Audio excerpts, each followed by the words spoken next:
My beloved child, I'm asking you to pause right now in this exact moment and take a breath.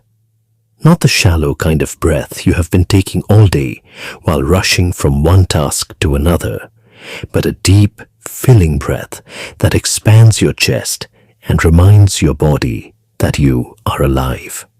I want you to close your eyes for just a second and imagine that the noise of the world is being turned down, like a radio volume knob being spun all the way to silence.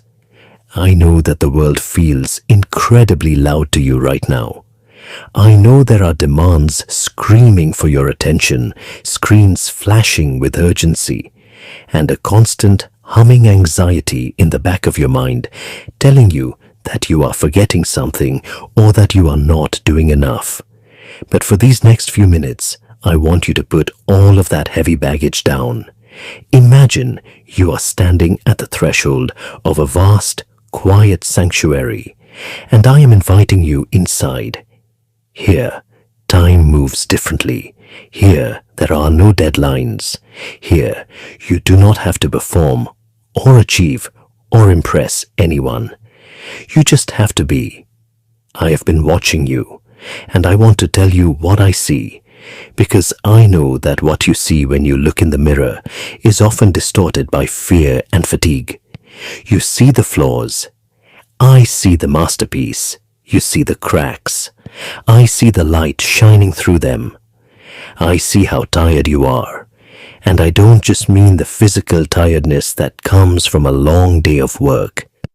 I see the soul-deep exhaustion of trying to be strong for everyone else.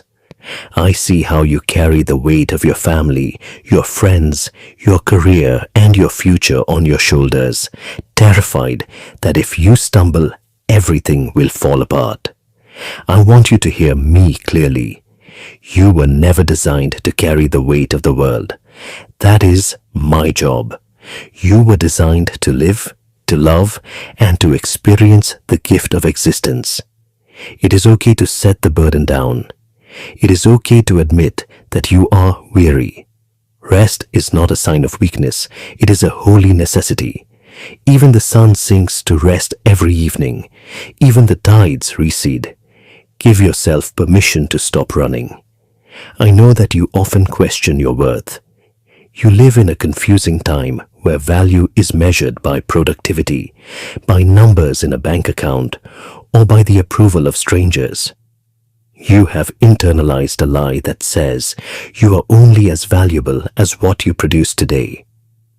My child, that breaks my heart because your worth was established before you ever took your first breath. Do you ask a mountain to justify its existence? Do you ask a star to earn its place in the sky? No, they simply are, and in their being, they are magnificent. You are far more complex and beautiful than a mountain or a star. You are a vessel of consciousness, capable of kindness, creativity, and love. If you sat in a chair for the rest of your life and did nothing but breathe, I would love you just as furiously as I do right now. Your worth is not a rental car that you have to pay for every day. It is your home. It is yours permanently. Stop trying to buy what you already own. Let us speak of your past because I know it haunts you.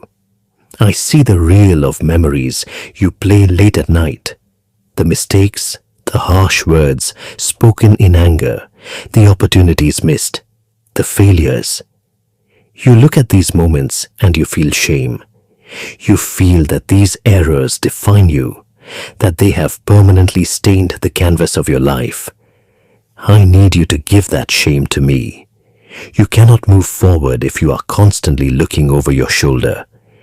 I do not define you by your worst moments. I see your life as a long, winding journey of learning. A child who falls while learning to walk is not a failure. They are simply learning gravity. You are still learning the gravity of life. Forgive yourself. Please show yourself the same mercy you so freely give to others. The guilt you are holding on to is not a shield that protects you.